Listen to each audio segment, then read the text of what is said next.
할렐루야, 반갑습니다. 조태성 목사입니다. 오늘도 성령님께서 이곳에 함께 계시고 이 영상을 시청하시는 말씀에 마음을 열고 계신 여러분 계신 그곳에도 함께 계심을 믿음으로 감사를 드립니다. 오늘도 좀 계속 이어서 나눠보고 싶은 주제가 기도에 대한 주제입니다. 우리가 왜 기도해야 할까요? 지난 시간에 그 부분을 좀 살펴봤는데요. 연장선상에서 우리가 왜 기도해야 하는가에서 한 발자국 더 나아가서 기도를 우리가 자신만을 위해서 하는 게 아니잖아요. 기도의 가장 큰 목적은 창조의 목적을 성취하는 방법이요 수단이라고 했습니다. 친밀한 교제, 대화를 나누는 방법이 기도라는 방법이죠. 그런데 더 나아가서 친밀한 사람들에게 하나님께서 하나님의 눈물과 아픔을 맡겨주십니다. 그걸 우리는 중보적 기도라고 합니다. 그래서 오늘은 왜 기도해야 하는가 해서 한 발자국 좀 더 나아가서 왜 중보기도해야 하는가까지도 좀 연계해서 살펴봤으면 좋겠어요. 먼저 말씀을 좀 읽어드리겠습니다. 누가복음 21장 34절부터 36절입니다. 제가 읽어드리겠습니다. 너희는 스스로 조심하라. 그렇지 않으면 방탕함과 술취함과 생활의 염려로 마음이 둔하여지고 뜻밖의 그날이 덫과 같이 너희에게 임하리라. 이 날은 온 지구상에 거하는 모든 사람에게 임하리라. 이러므로 너희는 장차 올 이 모든 일을 능히 피하고 인자 앞에 서도록 항상 기도하며 깨어 있으라 하시니라. 아멘. 저는 종종 제 신앙의 유익을 위해서 스스로 질문을 합니다. 나는 과연 지금 종말의 때 예수님의 재림을 사모하고 긴장감 있게 기대하고 있는가? 방금 읽어드린 말씀 더불어서 누가복음 21장 전체 내용을 좀 이렇게 쭉 펼쳐셔서 한번 봐보시길 바랍니다. 보시면요, 거기에 예수님 재림 직전에 나타날 현상들을 이렇게 잘 설명해 놓으셨어요. 엄청난 재앙과 재난과 사건들이 발생한다고 말씀하십니다. 그런데 기억해야 할 것은요, 이 말씀을 믿지 않는 분들에게 하신 말씀이 아니라는 것이죠. 바로 종말의 때를 살고 있는 저와 여러분에게 하시는 말씀이신 겁니다. 그래서 제가 읽어드린 말씀의 시작 부분에서 예수님을 믿는 너희가 스스로 조심하라 이렇게 말씀하시죠. 또한 살펴봐야 할 부분이 있어요. 예수님 믿는 사람들은 아무 걱정할 필요가 없다고 말씀하셨습니까? 아니에요. 이렇게 말씀하셨죠. 그날은 온 지구상의 모든 사람에게 갑자기 덫과 같이 임하리라. 예수님 믿는 사람들이 아니라 온 지구상의 모든 사람들, 예수님 믿는 사람 포함해서요. 즉 믿는 사람, 믿지 않는 사람 구분하지 않고 갑자기 다가온다는 겁니다. 목사인 저에게도 여러분에게도 반드시 그날은 옵니다. 갑자기요. 그럼 문제는 이거죠. 너무나 엄청난 사건들은 반드시 발생할 것이고 다가올 텐데요. 피할 길이 없는 것일까요? 말씀을 보시면 유일한 해답을 발견할 수 있어요. 감사하죠. 누가복음 21장 36절입니다. 이러므로 너희는 장차 올 이 모든 일을 능히 피하고 인자 앞에 서도록 항상 기도하며 깨어 있으라 하시니라. 답이 딱 나와 있습니다. 우리가 말씀처럼 항상 기도하며 깨어 있어야만 피할 수 있다는 겁니다. 다른 것으로는 피할 수 없어요. 그렇다면 저와 여러분은 항상 기도하며 깨어있는 삶을 살고 있다. 자신 있게 이렇게 말할 수 있을까요? 제가 목사지만 자신 있게 대답할 수 있는 날도 있고 그렇지 못한 날도 있는 것 같아요. 참 안타깝고 부끄러운 일이죠.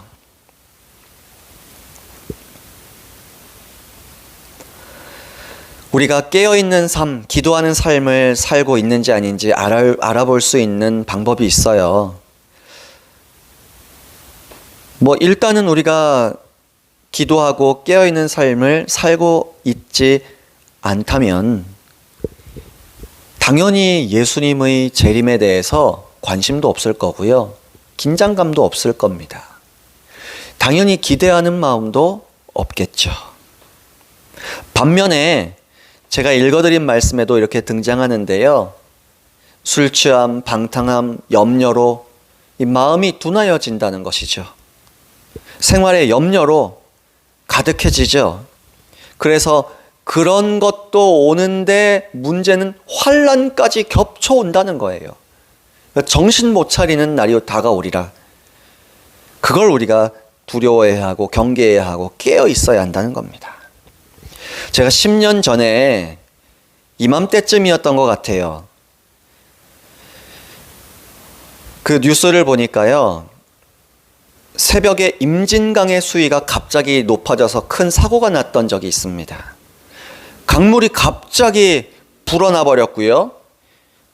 거기 야영하던 야영객들이 6명이 실종됐어요.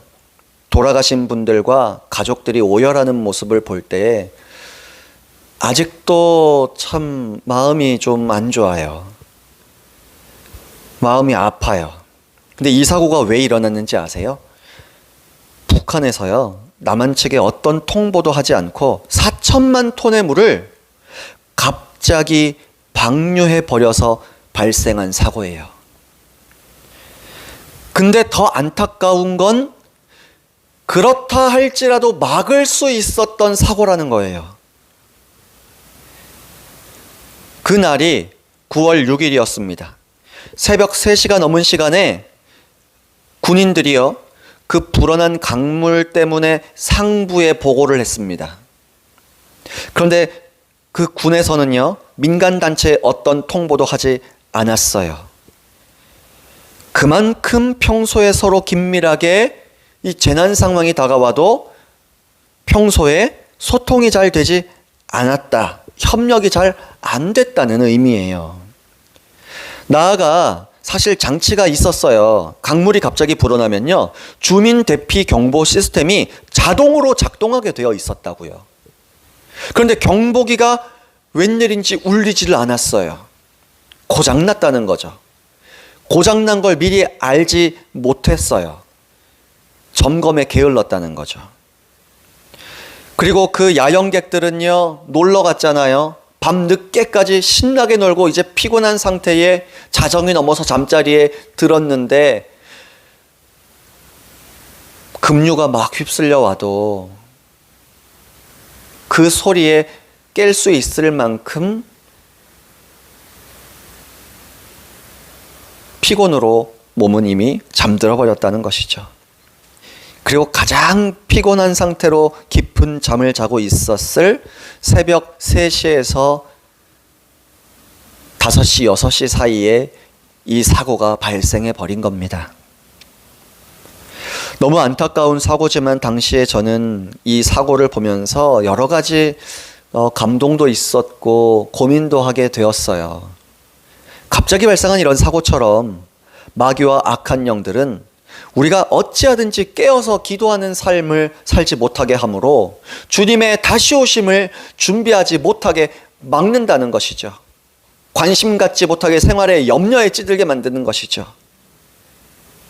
주님의 재림이 온갖 환난의 징조가 지금 일어나고 있어서 임박했다는 신호와 사인을 보내고 있음에도 우리는 여전히 목사인 저조차도 제 아픔, 제 근심, 우리 가족 문제, 나와 내 가족, 내 직장, 내 교회의 울타리를 뛰어넘지 못할 때가 종종 있다는 걸 봅니다. 근데 그때 당시에 주셨던 감동 가운데 하나가 이겁니다. 중보적 기도에 대한 내용이었어요.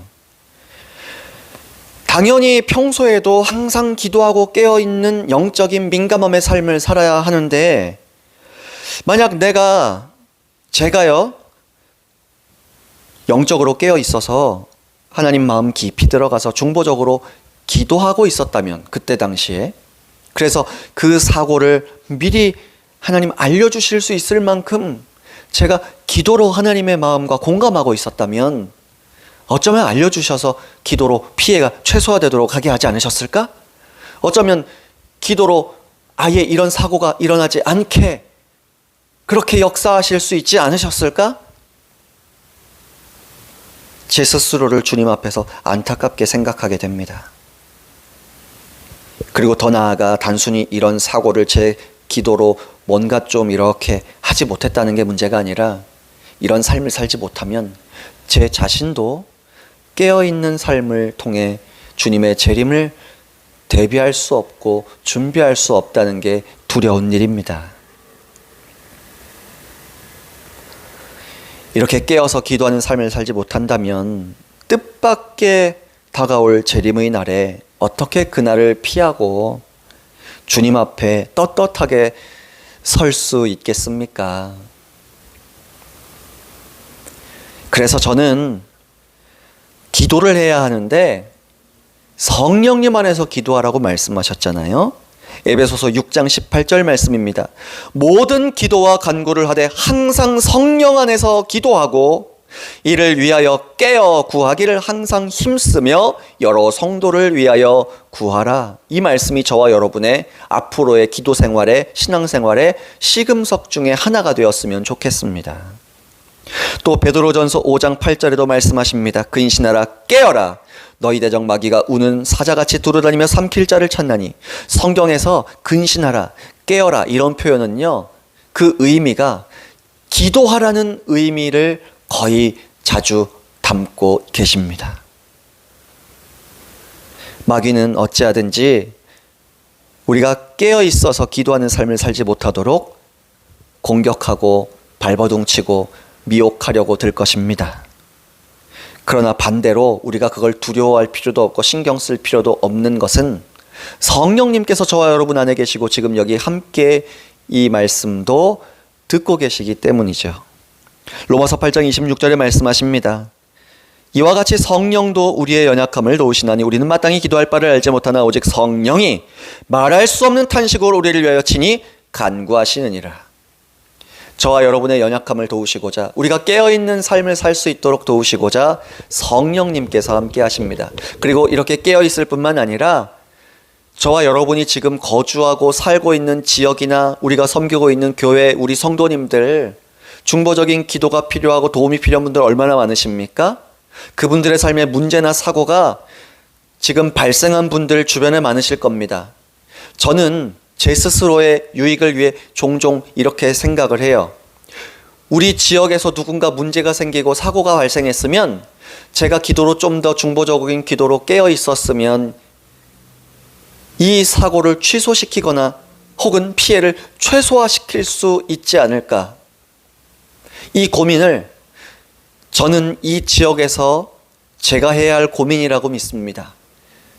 또한 이 말씀을 들으셨다면 여러분은 여러분 살고 계신 지역과 여러분의 교회에서 여러분이 중보적인 기도로 깨어 계셔서 여러분 재림의 날에 깨어있는 신앙을 준비하시고 대비하실 뿐만 아니라 내 가족과 내 이웃과 우리 교회 성도님들 영적 가족들의 신앙과 삶을 풍성한 생명을 얻고 누리시도록 지키시고 보호하시는 데에 보탬이 되고 도움이 되고 함께해 주셨으면 좋겠습니다.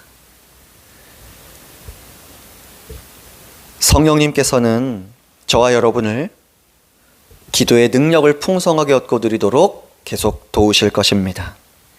성령님 안에서 저와 여러분은 항상 기도하며 깨어있는 삶을 살 수 있습니다. 그래서 말씀처럼 뜻밖의 다가올 환난과 재림의 날에 그날을 우리는 피하고 정말 당당하고도 기쁨으로 행복함으로 주님의 재림을 맞이하는 저와 여러분이 다 되시리라 믿고 신뢰합니다. 오늘 말씀은 여기까지 나누도록 하겠습니다. 수고하셨습니다. 오늘도 성령님과 함께 복된 하루 보내시길 바랍니다. 할렐루야!